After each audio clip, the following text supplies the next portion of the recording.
Entonces, como ustedes ya saben, estamos llegando casi al final, aún no es el final, pero casi al final del libro de Romanos. Hoy toca estudiar el capítulo 15, la segunda parte. Entonces, ve abriendo tu Biblia en el libro de Romanos, capítulo 15. ¿Sí? Recordar que hemos venido estudiando este libro ya meses, ¿no? Aproximadamente veo que son alrededor de 8 meses estudiando el libro de Romanos y ya estamos a un domingo de poder terminarlo, ¿no? Entonces, en lo personal yo podría decir que el Señor ha ministrado mi vida, me ha confrontado en más de una ocasión, pero sobre todo me ha ministrado.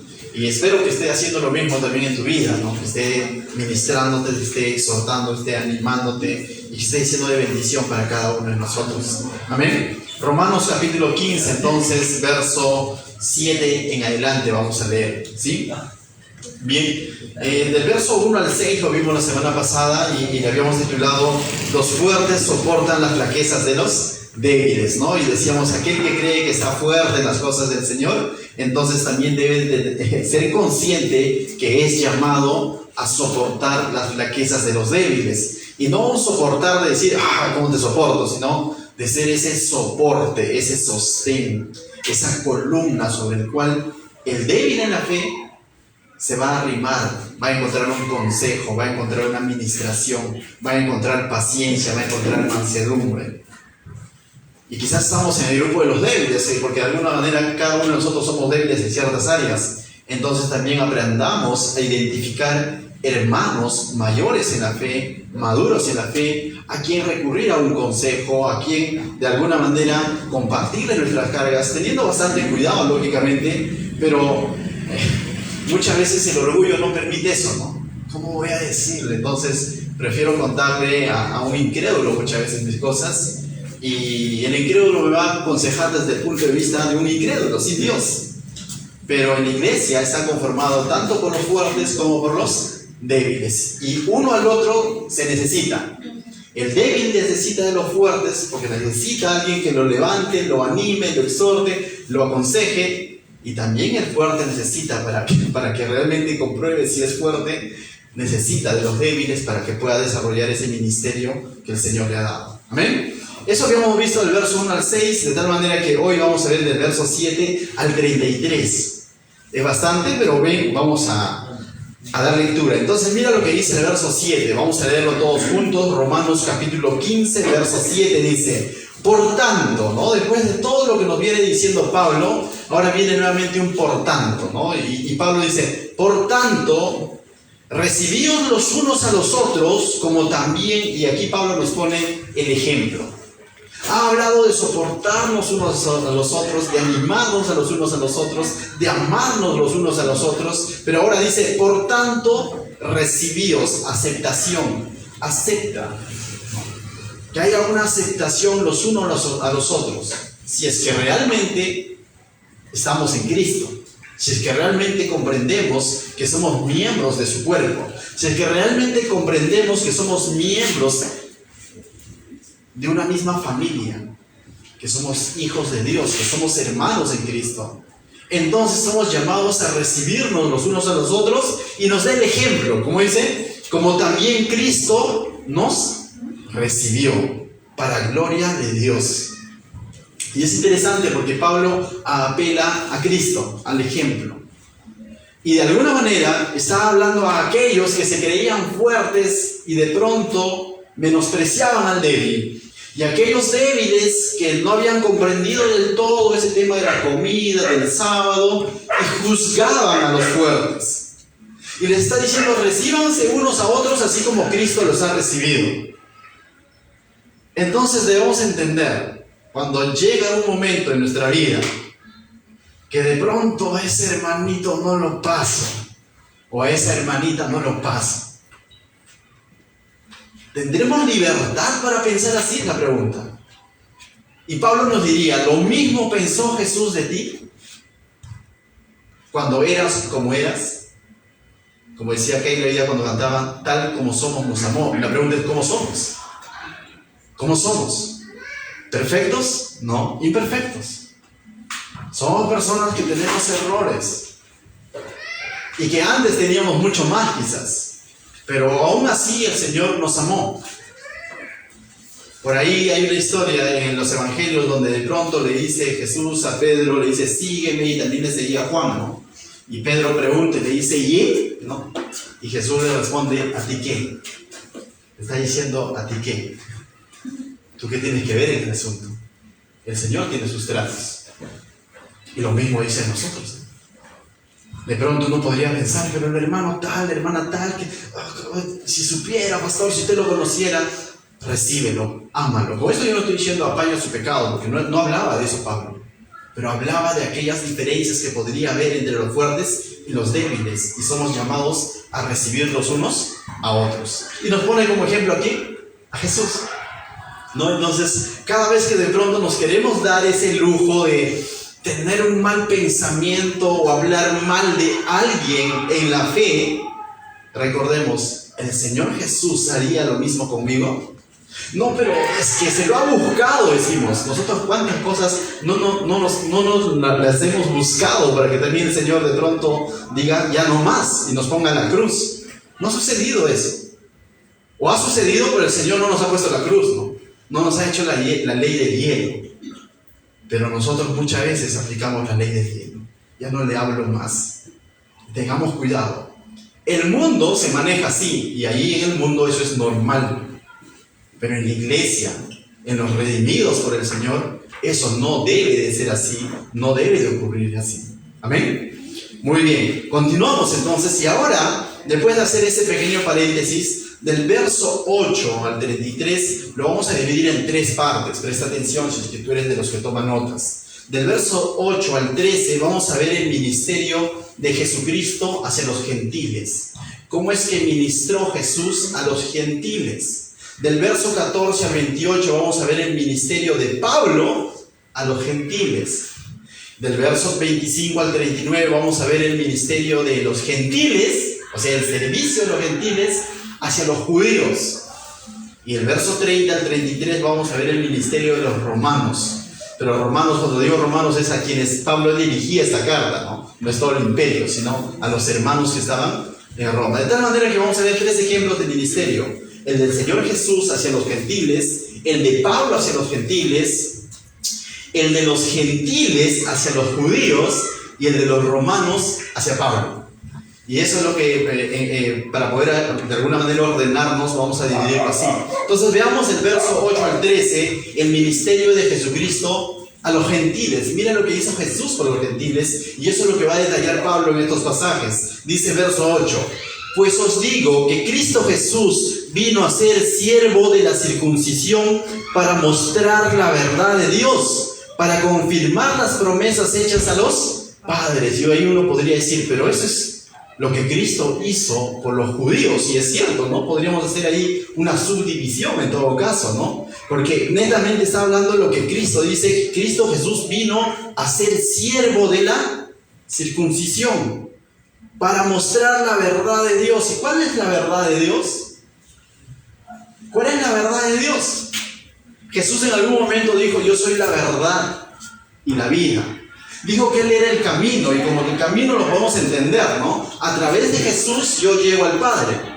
La vida, porque si yo creo en Jesús, aunque esté muerto, viviré. Pero la verdad, ¿cuál será la verdad? Hay una verdad absoluta en toda la Biblia, porque por cierto es el mensaje central de la Biblia.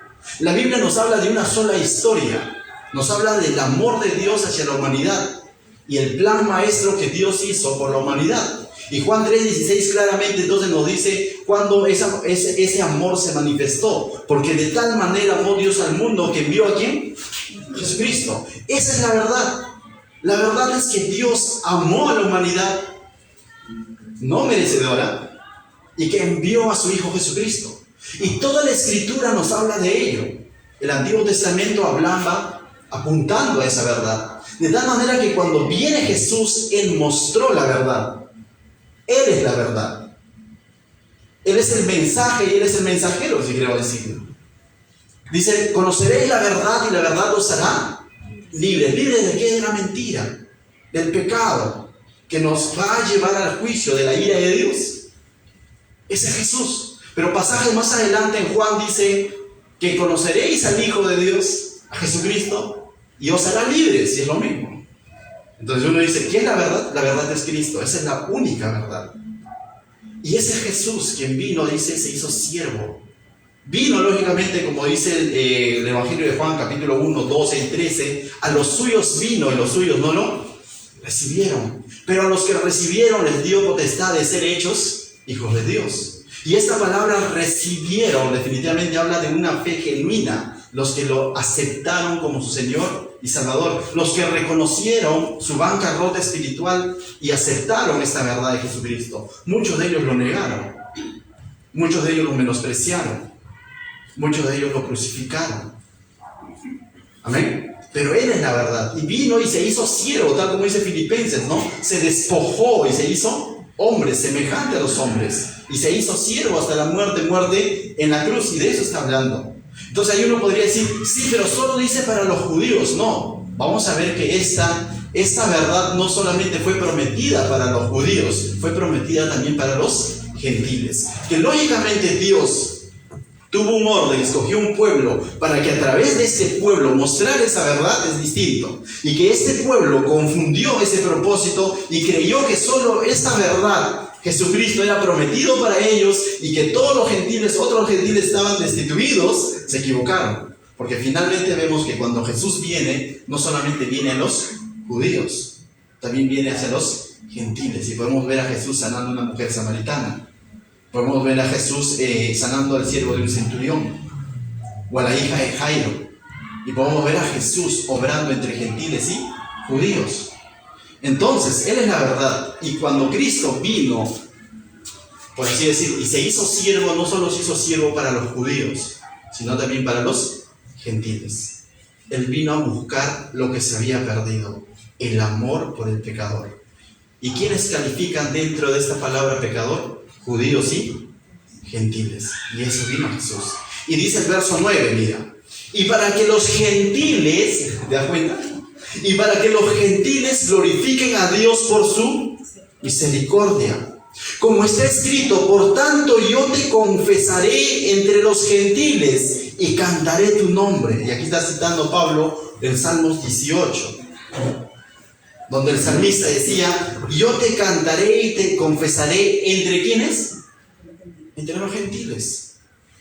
Jesús fue anunciado también entre los gentiles. Y ese era el propósito de que Él escogió un pueblo, para que este pueblo pueda mostrar la salvación de Dios y cómo es vivir gobernados por Dios. Mas no ocurrió.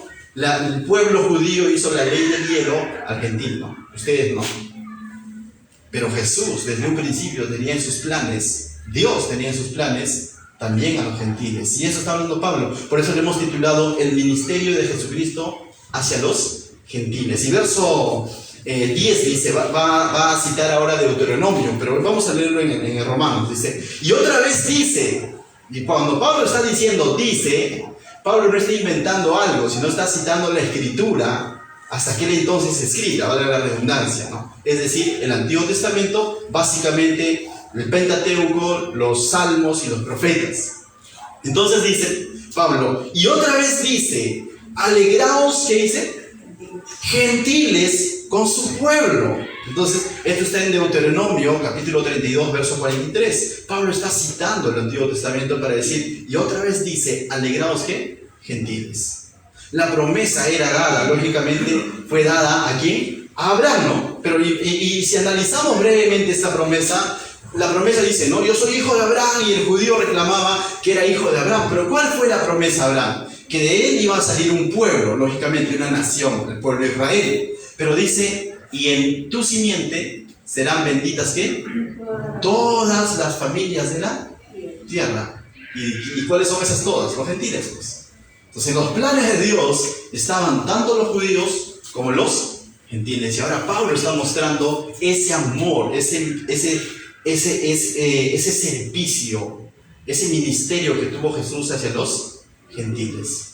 Y no solo por un pueblo. Entonces sigue, dice en el verso 11. Y otra vez cita Pablo nuevamente la escritura. Ahora va a citar el Salmo 117, verso 1. Pero vamos a leerlo en Romanos. Dice, y otra vez dice, alabad al Señor todos los... ¿Quiénes? Gentiles. Gentiles.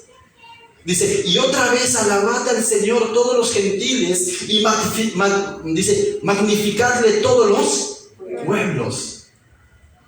Y aquí el salmista está apelando a todos, no solo dice, y otra vez pueblo de Israel, alabad al Señor. Está diciendo, alabad al Señor todos los gentiles y todos los pueblos. Verso 12 dice.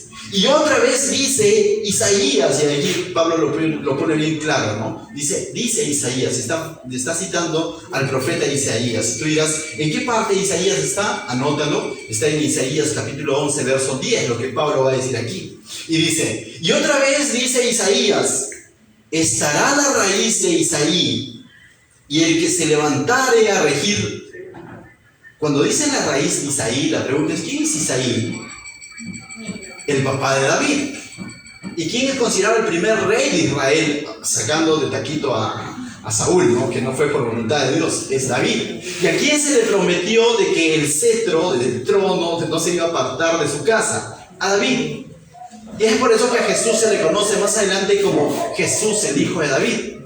Porque de este pueblo, de este linaje de David, y la genealogía de Jesús lo notamos en Mateo, los primeros capítulos, y también en Lucas, que vienen de la línea de David, y es él el que iba a reinar por la eternidad, y eso va a llegar a un cumplimiento en el futuro. Esa es escatología. Va a venir Jesús y a reinar en la casa de David, ¿no? Entonces, y ahora dice, y otra vez dice Isaí, estará la raíz de Isaí. Mira, dice, y el que se levantare a regir, pero mira, no va a regir solo a los judíos, y es interesante, se levantare a regir, ¿a quiénes? A los gentiles.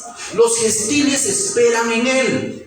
De tal manera que este Rey de Reyes, el Señor Jesucristo, cuando vuelva, o es decir, en su segunda venida, no va a venir a reinar solamente sobre los judíos, sino va a venir a reinar sobre su pueblo, y su pueblo estará conformado por judíos y gentiles, por los que han creído en él.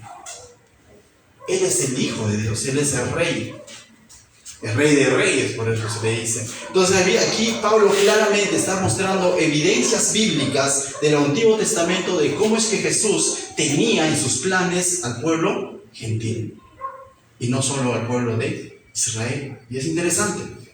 Bien, y uno más, mira lo que dice el verso 13. Y el Dios de esperanza os llene de todo gozo y paz en el creer, para que abundéis en la esperanza por el poder del Espíritu Santo.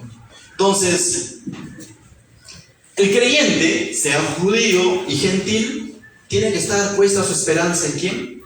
En Dios. No solo los judíos, sino también los gentiles. Pregunto, ¿quién eres tú? Somos ex-gentiles, somos su pueblo, es nuestro Dios, ese mismo Espíritu Santo también lo tenemos ahora nosotros. Y dice, para que abundéis en esperanza por el poder del Espíritu Santo. Si el Espíritu Santo está habitando en tu vida y ha sido sellado por el Espíritu Santo, tu esperanza tiene que estar puesta en Jesús. Bueno, tú podrías decir, pero yo eso lo tengo claro. Sí, lógicamente en nuestros tiempos como que estamos acostumbrados a recibir el Evangelio en este mundo hispano. Por aquel entonces se tejían ciertas corrientes, ciertos pensamientos que decían que el Mesías solamente había sido prometido a los judíos. Y muchos hermanos que estaban en Roma podrían estar, que no eran judíos, que eran gentiles, podrían estar inseguros en su esperanza. Entonces Pablo se está anticipando incluso a esta situación y les está diciendo como evidencias bíblicas, Jesús los ha amado, los ha considerado, Él ha venido y se ha entregado, tal igual como para el judío, también para ustedes gentiles. Y lo que está haciendo es confirmar la fe de estos. ¿Alguna vez te has preguntado, ¿seré salvo o no seré salvo? O quizás tenga algo más que hacer, o quizás será cierto lo que dice la Biblia. El Señor dice esta noche, el Señor Jesús ya te había considerado desde el principio. Desde el principio Él te ha amado. Amén. Y en Él hay seguridad, y nuestra esperanza tiene que estar puesta en Él, y Él va a venir a reinar, y todo lo que estamos viviendo hoy en día va a pasar, su reino será perfecto y finalmente será eterno, y ahí estaremos, y esa es su promesa. Entonces pongamos nuestra mirada en el Señor. Amén. Ahora el verso 14 al 24 va a hablar Pablo del ministerio de Pablo hacia los gentiles. ¿Me dejo entender? Ya ha hablado lo que Cristo ha hecho por los gentiles y ahora Pablo va a decir de qué manera Él está sirviendo al mundo gentil, a los gentiles. Y mira lo que dice el verso 14. Pero estoy seguro, dice, de vosotros, hermanos míos, de que vosotros mismos, primero Pablo lo que va a hacer es de alguna manera como que un reconocimiento a los hermanos que están en Roma. Antes de decirles lo que él está haciendo por los gentiles, va a decirles, les va a dar un reconocimiento a los hermanos en Roma. Y es interesante este versículo, y yo te pido que lo vamos a detener un poco aquí, porque mira lo que dice. Pero estoy seguro de vosotros, hermanos míos, está hablando a la iglesia, ¿correcto? De que vosotros mismos estáis llenos ¿de qué? De bondad, llenos de todo conocimiento, de tal manera que podéis amonestaros los unos a los otros. Lo que Pablo está animando a la iglesia que está en Roma es que se amonesten los unos a los otros. ¿Te ha gustado alguna vez que te amonesten? No, ¿de a quién le gusta? Tampoco es tan cómodo amonestar, por ejemplo, ¿no? O sea, no, como que no gusta ser amonestado, y también amonestar no es tan fácil. Pero la palabra amonestar no es lo que quizás a nuestros tiempos ha llegado, es llamar la atención. No se refiere a eso. La palabra amonestar es muy similar a exhortar, que tampoco es gritar. La palabra exhortar es animar, aconsejar, guiar, instruir. Incluye una serie de acciones, básicamente, que van a ayudar a que la otra persona crezca en el conocimiento del Señor, que la otra persona de alguna manera corrija ciertas acciones que no están bien a los ojos de Dios. Pero para realizar esta acción que Pablo está motivando a los hermanos a que lo hagan, no está diciendo y busquen al pastor para que los amoneste, ¿dice eso? Dice que se amonesten unos a otros, ¿no? O sea, y para esto no hay títulos. Pero sí hay dos requisitos que Pablo muestra, dos características, no tanto requisitos, sino características. Tenemos que estar llenos de dos cosas. Ahí lo dice. No sé si lo has leído. Lo leemos nuevamente. Pablo va a dar dos características que debemos de tener al momento de exhortarnos, de animarnos, de aconsejarnos y todo lo demás. Mira lo que dice Pablo. Estar llenos de ¿qué? De bondad y de todo conocimiento. Dos cosas muy importantes que debe desarrollar el creyente para poder aconsejar, para poder animar, para poder incluso corregir, para poder instruir. Bondad y conocimiento. Solo bondad podríamos confundirlo con buenito, porque solo